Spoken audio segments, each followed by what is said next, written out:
Selain faktor pemakanan dan penggunaan produk yang tidak tepat menjadi punca berlakunya jerawat dan juga pigmentasi, faktor cuaca juga menjadi penyumbang kepada masalah ini. Contohnya, sekiranya kita berada di bawah sinaran matahari yang terik sebegini, kita perlulah menggunakan krim pelindung ataupun sunblock. Kini teknologi perubatan dan kecantikan mempunyai pelbagai kaedah untuk mengatasi masalah kulit wajah. Apa kata kita saksikan bahan yang kami sediakan minggu ini. Wanita seringkali mengalami masalah kulit yang kritikal apabila jerawat muncul. Selain kulit wajah kelihatan kemerah-merahan, penampilan seseorang juga kelihatan kurang menyerlah akibat masalah kulit yang dialami. Bagi mereka yang mengalami masalah jerawat yang kurang serius, pengambilan ubat-ubatan dan rawatan tradisional mampu mengurangkan masalah ini. Penggunaan LHE sangat berkesan untuk rawatan acne oleh kerana dia sistem treatment ini boleh boleh attack acne daripada semua angle, ya. Tenaga yang dikeluarkan oleh mesin ini dapat membunuh kuman di permukaan kulit yang menyebabkan acne ataupun jerawat batu atau yang bernanah, dan kemudian boleh juga menyebabkan pengecutan kelenjar-kelenjar minyak yang terdapat pada permukaan kulit. Apabila seseorang melalui rawatan ini, kami akan memberikan penjagaan rumah dan disyorkan mereka mengambil antibiotik jikalau jerawatnya agak teruk. Rawatan menggunakan Light Heat Energy atau LHE mampu membunuh bakteria hidup. Ianya bertindak menghilangkan oksigen bagi membolehkan tenaga panas masuk dan menghapuskan bakteria yang terdapat di kelenjar minyak. Langkah pertama, kulit akan dibersihkan dengan pencuci alkohol bagi menghilangkan sisa solekan dan minyak yang terpendap. Kulit kemudiannya dikeringkan. Ini bagi memastikan cahaya dapat disalurkan secara optimum. Suhu setinggi 58 darjah Celsius akan mematikan bakteria yang menyerang kulit. Kulit akan berasa sedikit kepanasan ketika rawatan LHE dilakukan. Melalui rawatan ini, masalah jerawat boleh dipulihkan dalam tempoh 2 bulan. Rawatan ini juga disyorkan kepada mereka yang mengalami masalah jerawat yang kritikal dan tidak boleh diubati dengan menggunakan alat penjagaan kulit dan pengambilan vitamin. Pelanggan haruslah menjalani rawatan 2 kali seminggu bagi mendapatkan hasil yang memuaskan. Selepas rawatan, gel aloe vera akan disapukan di permukaan kulit bagi mengurangkan kesan kemerah-merahan. Ia bertindak menyejukkan kulit dan memberi zat kepada pertumbuhan sel kulit yang baru. Selepas membuat treatment, saya dapat rasa perubahan yang ketara selepas 2 hari. Jerawat semakin berkurangan dan bekas-bekas juga hilang, dan treatment juga macam cepat dan memuaskan juga, dan sambilan tu facial hair di muka pun dah tak ada, kurang, yang menyebabkan jerawat, so dah kurang, dah tak ada, dan lepas tu saya rasa lebih berkeyakinan sebab jerawat sudah berkurangan dekat muka. Pastinya rawatan ini mampu menyelesaikan masalah jerawat yang dialami.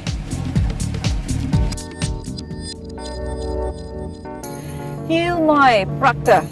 Kalau anda nak tahu, itu bermaksud pemandangan di sini sangat cantik, ya, dalam bahasa Belanda. Manakala dalam bahasa Perancis pula, ce paysage est très joli. Itu yang sempat saya pelajari. Kebolehan bertutur dalam banyak bahasa, apakah keistimewaannya? Semuanya dalam fokus selepas ini.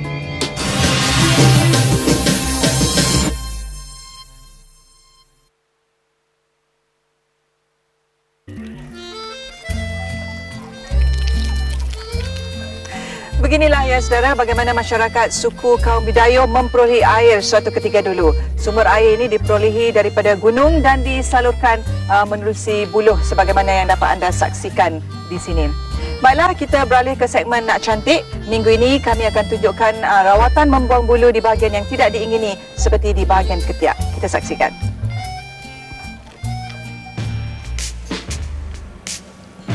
Wanita seringkali mengalami masalah bulu roma, terutamanya di sekitar wajah dan kawasan tertentu yang mencacatkan penampilan. Penemuan teknologi Laser Heat Energy membantu menghilangkan pertumbuhan bulu dalam jangka masa panjang. Penggunaan alat pencukur sememangnya tidak menjanjikan hasil yang memuaskan. Ianya hanya merangsang pertumbuhan bulu yang lebih tebal dan lebat. Kehadiran bulu di bahagian ketiak ternyata menjejaskan penampilan wanita yang gemar menggayakan baju tidak berlengan.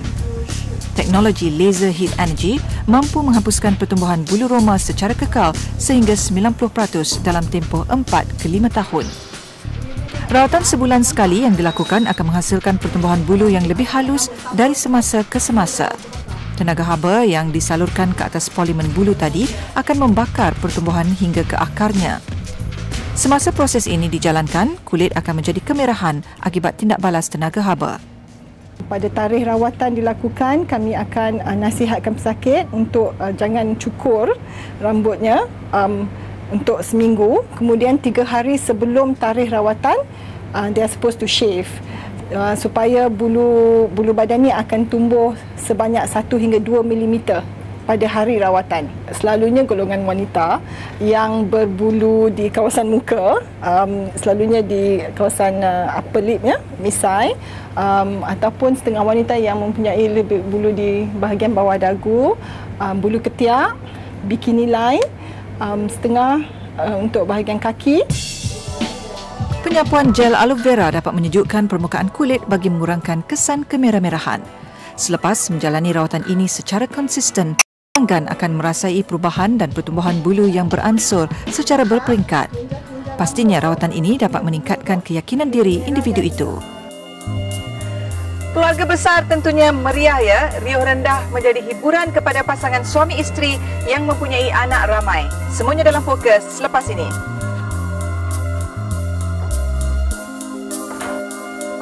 Best juga angkat rumah sini.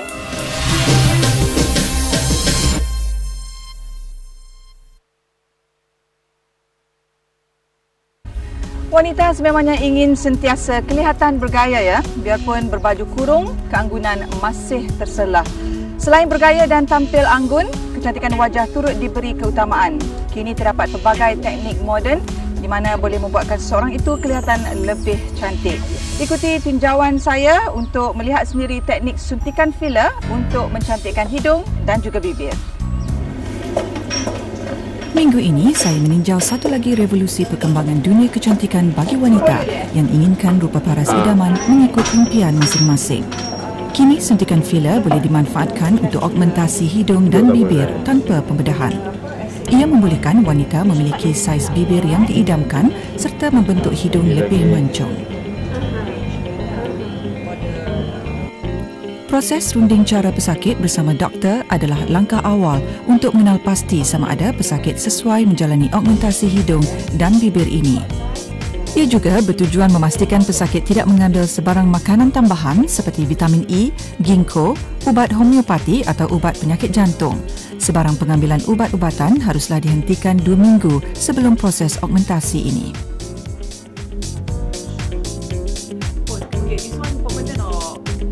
Kecanggihan dunia kecantikan memberi pilihan kepada wanita untuk memiliki bentuk wajah idaman tanpa pembedahan. Seperti suntikan filler menggunakan asid hyaluronic ini dikatakan boleh menjadikan hidung lebih mancung serta membentuk bibir lebih menawan.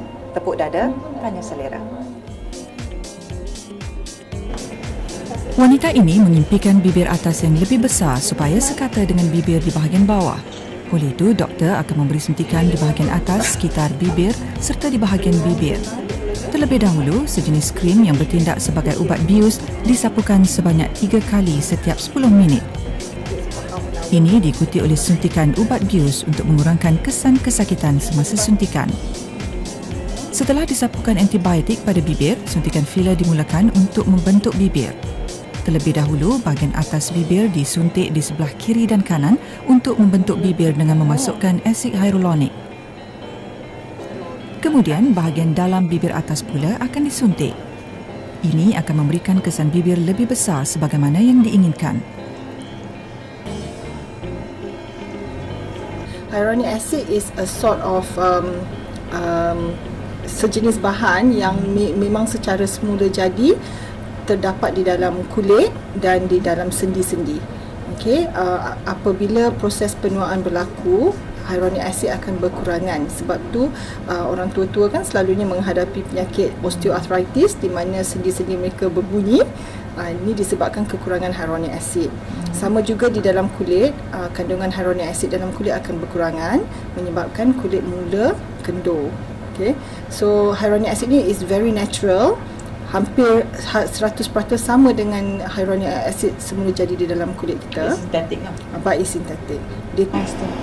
Berbanding pembedahan augmentasi bibir, proses augmentasi bibir menerusi suntikan filler ini hanya memakan masa kurang 1 jam. Kesannya juga dapat dilihat serta-merta. Selalunya, bibir akan menjadi sedikit bengkak selepas suntikan, namun ia akan hilang selepas beberapa jam. Masa injection tu dia sikit je, tak rasa apa, kebas-kebas je, dan sekejap je sakit dia, tak berapa sakit sangat. Berlainan pula dengan wanita ini yang ingin mempunyai hidung yang mancung serta mengecilkan bahagian nose base. Dr. Sutina menggabungkan suntikan filler menggunakan asid hyaluronic dan suntikan dermatoxin.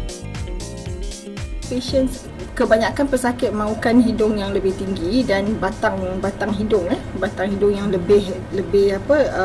lebih prominent, lebih nampak lah, lebih dilihat. So kita bagi injection dari atas untuk membentukkan batang hidung atas, kemudian injection di hujung hidung to give it a nice nose tip lah.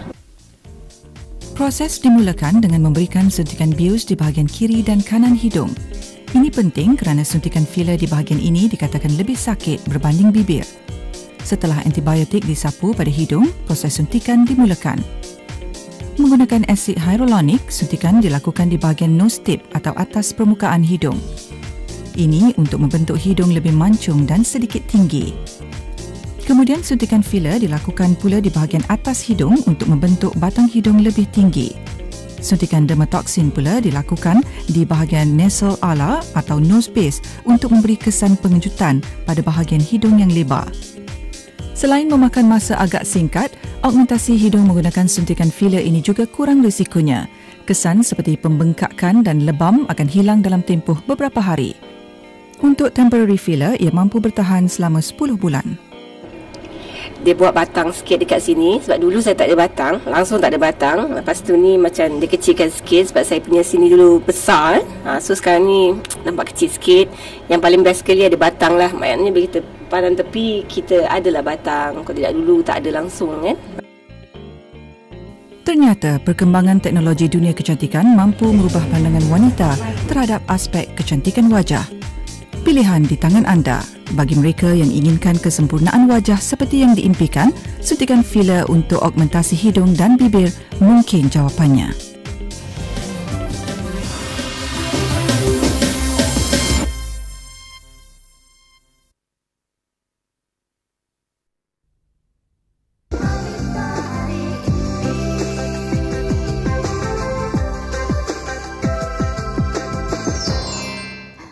Selamat kembali saudara ya. Dan Nadia juga, saya pasti ya isu pengelupasan kulit ini bukanlah satu yang baru. Kita semua dah tahu. Kalau kita tak pernah mencubanya pun, sekurang-kurangnya ada juga rakan-rakan ataupun saudara mara yang pernah mencubanya. Tapi persoalannya ialah, adakah ia selamat dan apakah kesan sampingannya? Inilah salah satu persoalan yang akan kita bincangkan sebentar nanti.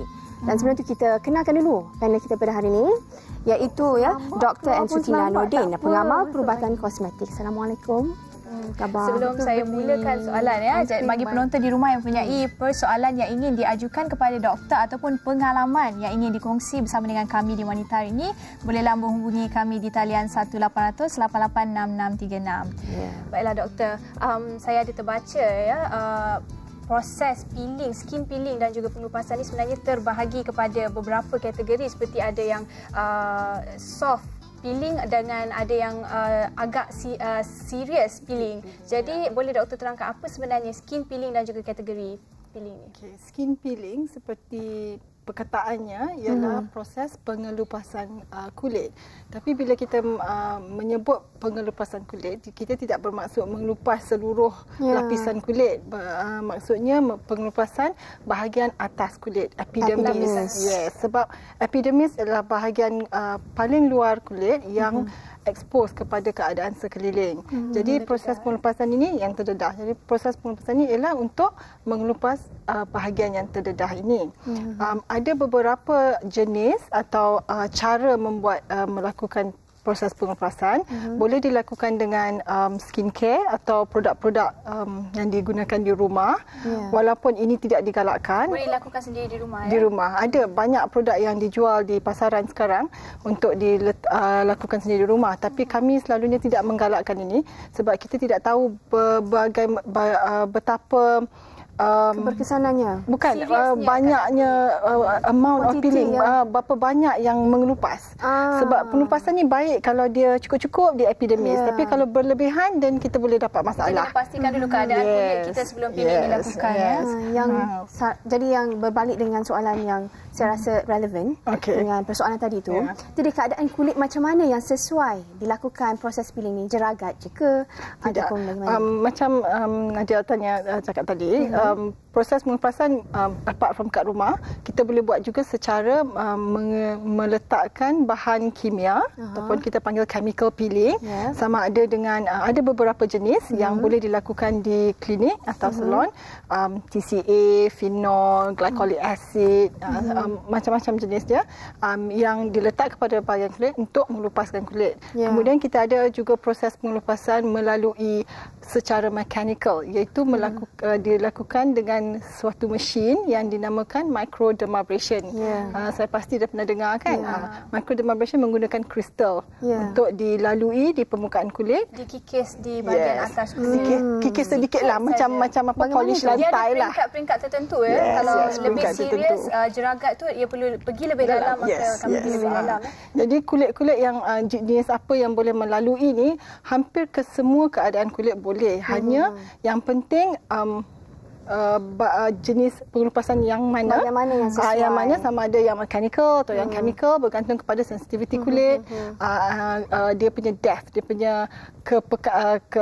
kekuatan dia juga bergantung kepada jenis kulit ni dan jenis masalah yang ada pada kulit. Jadi kalau orang yang mempunyai masalah jerawat, adakah sesuai untuk melakukan masalah seperti ini? Sebab salah satu sebab jerawat ialah hyperkeratosis itu keadaan di mana permukaan epidermis kulit itu sangat tebal. Jadi proses pengelupasan ialah salah satu cara mengatasi jadi jerawat. Maknanya umur tidak penting untuk proses ni. Tak semestinya orang yang dah berumur baru boleh melakukan proses ni. Yes, tidak. Yang saya rasa nak tanya juga ada juga kawan saya pengalaman sendirilah saya lihat kawan saya dia buat proses pengelupasan ni. Lepas dia buat tu memang muka dia memang cantik lah, macam baby tau skinnya. Tapi lepas beberapa bulan selepas tu kulitnya tu tiba-tiba naik jerawat yang seteruk-teruknya doktor.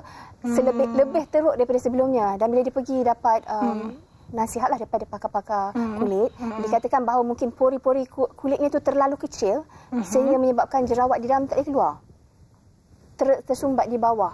Salah satu sebab yang diberi. Jadi adakah benar ni? Sebenarnya pori kita yang kita ada tu dah memang dilahirkan dengan pori kan, pores begini. Jadi bila buat saiz tertentu dan banyak mana dalam satu square inch kulit kita. Jadi sebab itu seseorang tu mungkin kulit dia berminyak, seseorang tidak berminyak kan.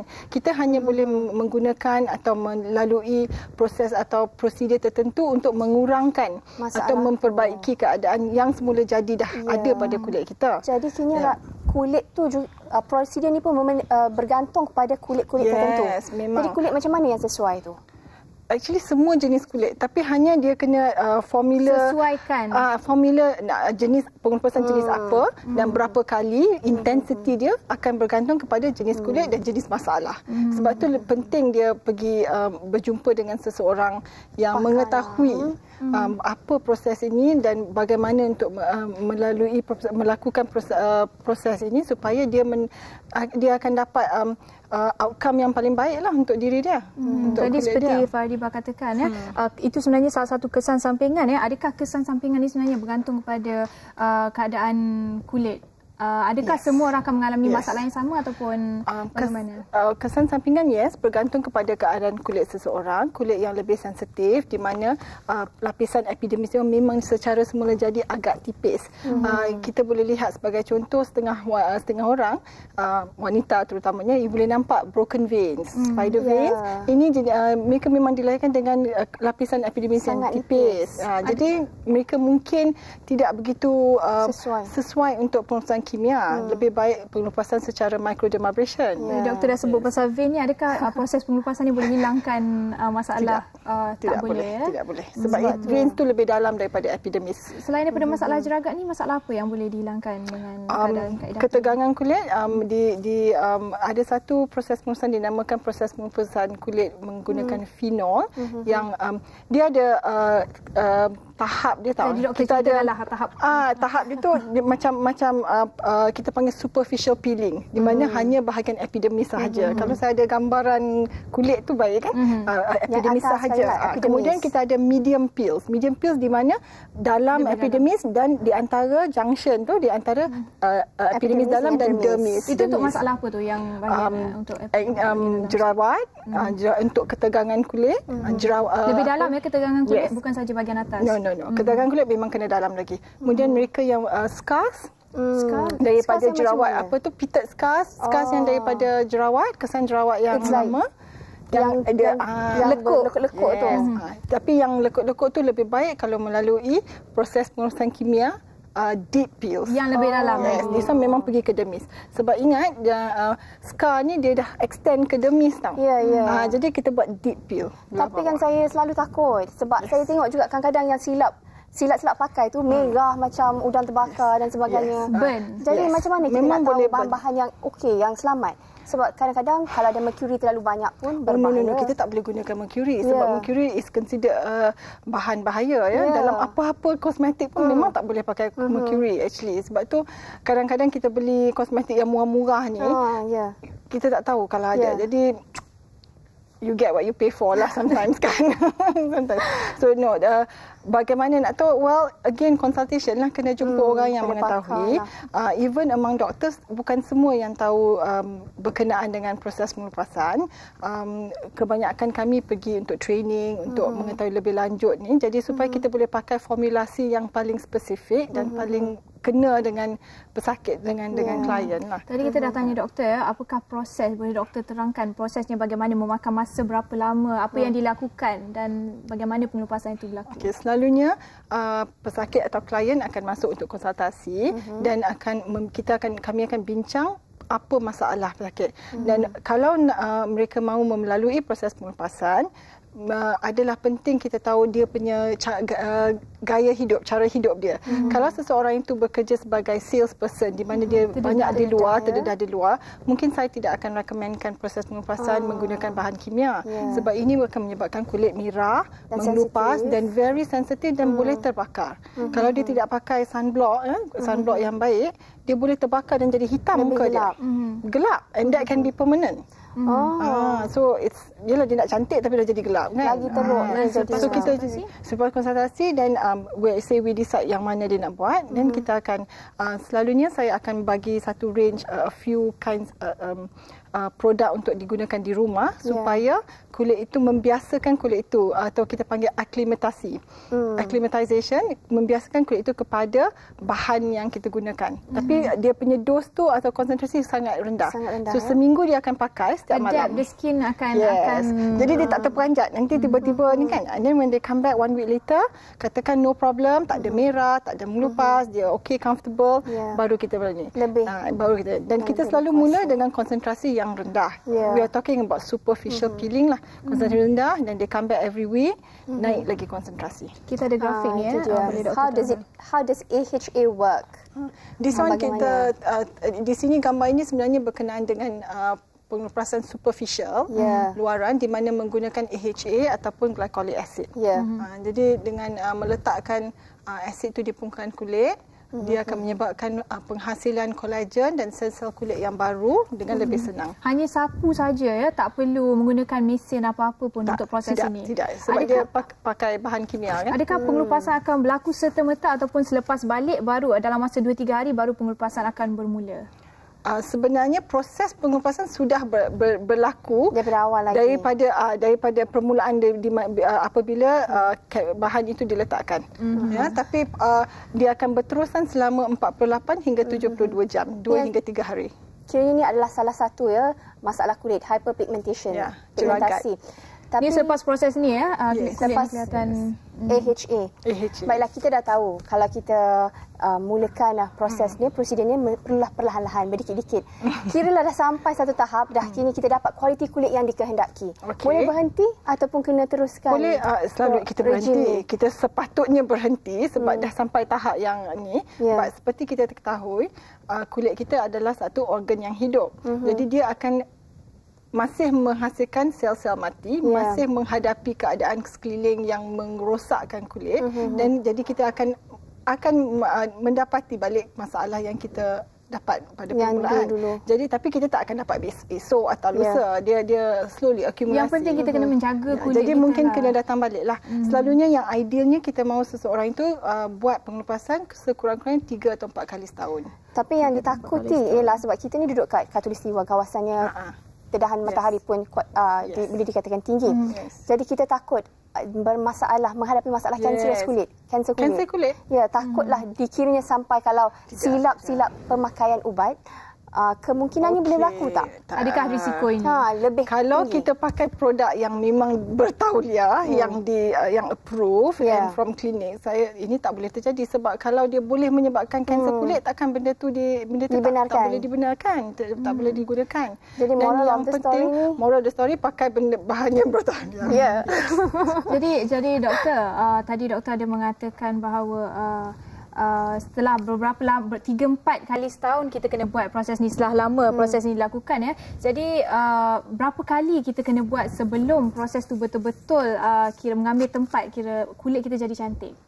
Okey, bergantung juga kepada keadaan kulit seseorang, tapi generally lebih kurang 6 to 8 times lah, 6 hingga 8 kali ya, sebelum kita nampak perbezaan. Jadi tak bolehlah buat sekali lepas tu terus berhenti, maka kesannya tak nampak lah ya. Tapi kalau orang yang kulit normal, dia hanya untuk eksfoliasi, major exfoliation macam kita buat scrubbing, boleh sekali pun dia dah nampak glow perbezaannya tu. Adakah proses skin peeling ni ada sejenis kategori yang kita buat sekali je terus cantik untuk bukan masalah kulit biasa? Kalau saya rasa kalau macam you all buat, bolehlah sekali saja.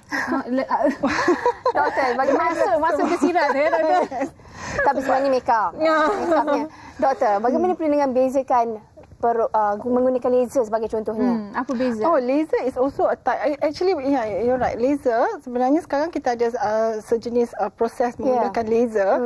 Kita sama ada ablative atau non-ablative skin rejuvenation. What is ablative and non-ablative? Ablative dia menghakis kulit tu lebih dalam sampai berdarah. Okey, tapi selalunya kita sampai berdarah, dan ini baik untuk kulit-kulit yang banyak scarring. Dia macam actually kita nak buang terus kulit yang lapisan luar tu.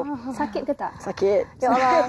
Tapi kita tak buat kat Malaysia lah sebab like you say kita punya kulit kita tak boleh climate. Yes. So we do non-ablative. Non-ablative menggunakan lampu laser untuk menghasilkan proses not really mengelupas dari di bahagian atas tapi daripada bawah. That is dari bawah. Yes. Kadang-kadang kita dah menyelesaikan masalah ke atas kulit, dalam masih ada. Jadi masalah tu akan kembali, betul tak? So actually for prosedur yang laser, actually for mereka yang banyak masalah ataupun mereka yang lebih berumur di mana banyak kerutan kan, kita rekomenkan dua-dua.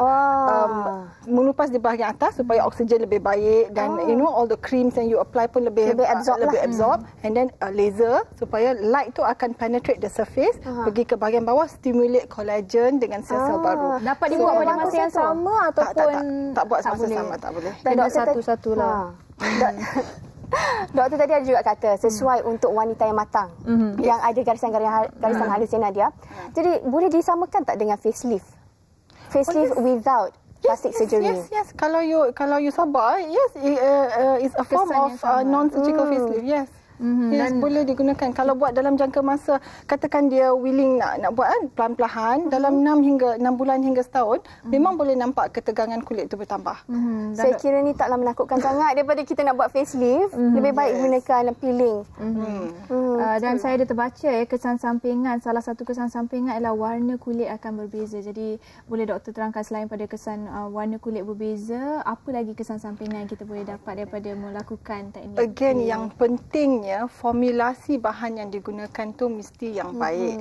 Sebab formulasi yang baik akan memberi kesan sampingan yang sedikit. Sebab sebagai doktor, bila kita melakukan proses-proses prosedur ini, kita mesti pasti yang outcome tu dia akan dapat results yang dia mahui. Kan klien tu mahu. And then mesti minimize dia punya side effects, dia punya complication.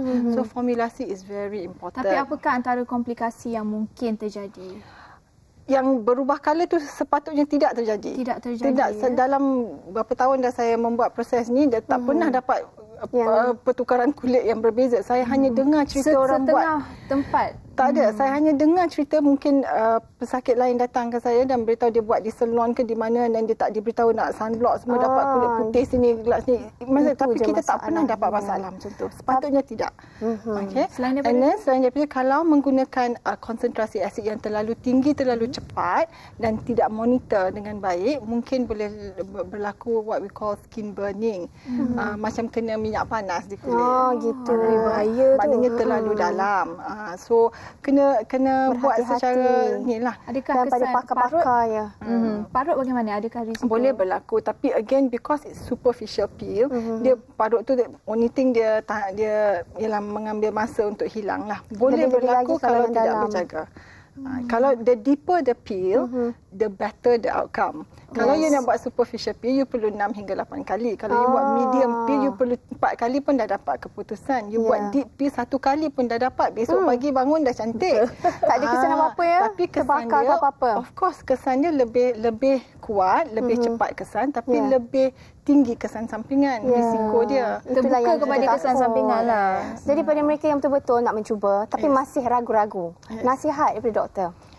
Okey, pastikan yang